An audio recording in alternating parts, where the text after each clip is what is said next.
Caractérisation de la trigonalisabilité avec le polynôme caractéristique. Pareil, on a deux énoncés pour un endomorphisme et pour une matrice carrée. Donc pour l'endomorphisme, je suppose que E est un K espace vectoriel de dimension finie et U est un endomorphisme. Sinon, je suppose que A est une matrice carrée. Alors, U est trigonalisable, respectivement A est trigonalisable, si et seulement si le polynôme caractéristique qui U, respectivement qui A, est scindé dans K crochet X.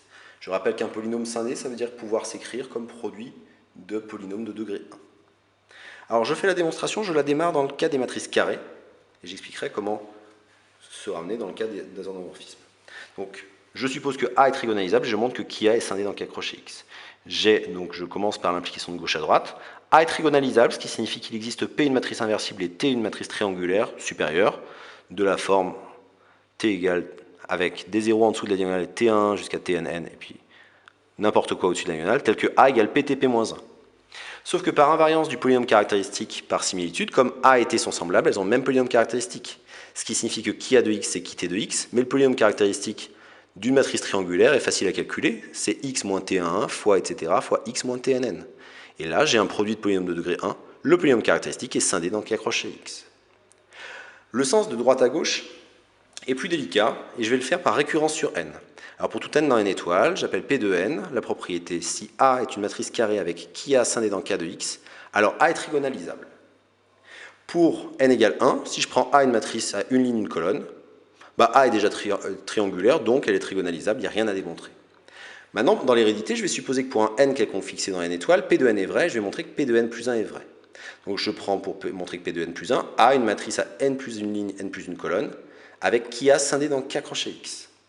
Et je vais essayer de montrer que A est trigonalisable. Je vais noter F, l'endomorphisme de K puissance n, canoniquement associé à A, c'est-à-dire je pose B0, la base canonique de K puissance n plus 1, et donc F, l'endomorphisme de K puissance n plus 1, tel que la matrice de F relativement à B0, ce soit A. On a que le polynôme caractéristique de A, c'est le polynôme caractéristique de F, par définition du polynôme caractéristique d'un endomorphisme, qui est le polynôme caractéristique de la matrice de cet endomorphisme dans n'importe quelle base. Il est scindé. En particulier, F possède une valeur propre lambda dans K. Et donc, je vais pouvoir prendre X, un vecteur propre associé. Donc, j'ai F de X égale lambda X. Ce vecteur X, qui est donc dans K puissance n plus 1, je vais pouvoir le compléter en une base de K puissance n plus 1, en lui rajoutant des vecteurs E'2, E'3 jusqu'à E'(n plus 1, donc une base B1.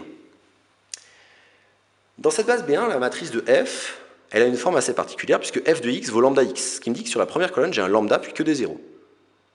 Après, en dehors, je peux avoir n'importe quoi, mais je vais écrire par bloc avec une matrice ligne, une matrice A1, qui aura le bon goût d'être une matrice de taille nn. Donc là, cette matrice, je l'appelle B. Cette matrice A, elle est semblable à B, dans la mesure où elle représente toutes les deux le même endomorphisme F relativement à des bases différentes. Donc on sait qu'il existe P inversible tel que A égale P, B, P-1. De plus, comme A et B sont semblables, elles ont le même polynôme caractéristique. Mais le polynôme caractéristique de B, si je l'écris par bloc, ça fait grand X moins lambda fois le polynôme caractéristique de A1. Il suffit de regarder combien vaut la matrice X identité moins cette matrice, moins B. Comme qui A de X est scindé, et qu'en gros il y a un facteur que j'enlève en X moins lambda, ça n'empêchera pas que qui A1 de X sera un produit de polynôme de degré 1, ce qui signifie que qui A1 de X est scindé. Donc je vais pouvoir appliquer l'hypothèse de récurrence à A1. En appliquant l'hypothèse de récurrence à A1, il existe Q inversible de taille n et T triangulaire supérieur de taille nn aussi, tel que A égale Q T1 Q-1. Donc en gros, j'ai montré que pour l'instant que A était semblable à une matrice comme ceci, avec A1 qui peut s'écrire Q T1 Q-1. Grâce à la matrice Q, à présent, je vais poser Q tilde, où je vais l'agrandir un peu, parce que de toute façon, j'ai besoin d'avoir des relations pour des matrices d'ordre n plus 1. Je vais rajouter un 1 en haut à gauche, et puis des 0 partout ailleurs. Et je vais poser Q tilde, cette matrice-là, et je vois que Q tilde fois la même matrice avec un moins 1 ici, fait la matrice identité. Ce qui me dit que Q tilde est inversible, et que Q tilde moins 1, c'est la matrice avec Q moins 1, 1 et que des 0. Donc c'est un calcul par bloc.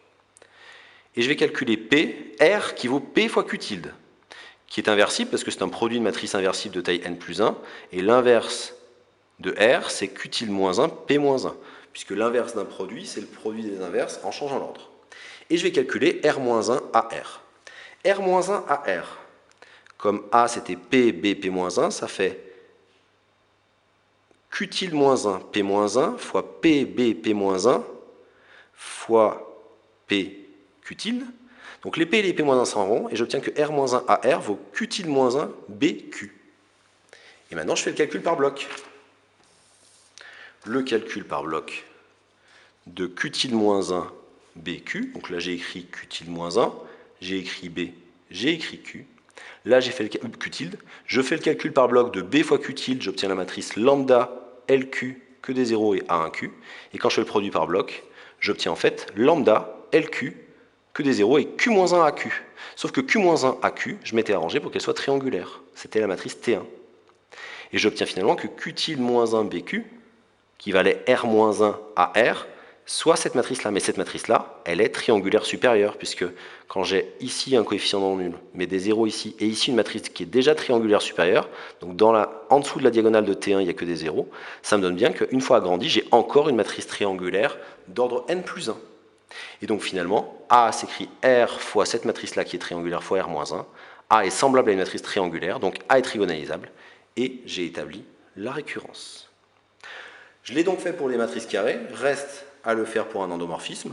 Ça, c'est pas très compliqué. Je prends U un endomorphisme, je prends B une base de E et A la matrice de U relativement à B.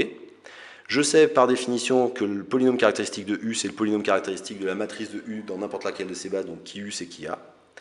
On sait que U est trigonalisable si et seulement si A est trigonalisable. Ça, c'était le lien entre la trigonalisabilité d'un endomorphisme et de sa matrice dans une base.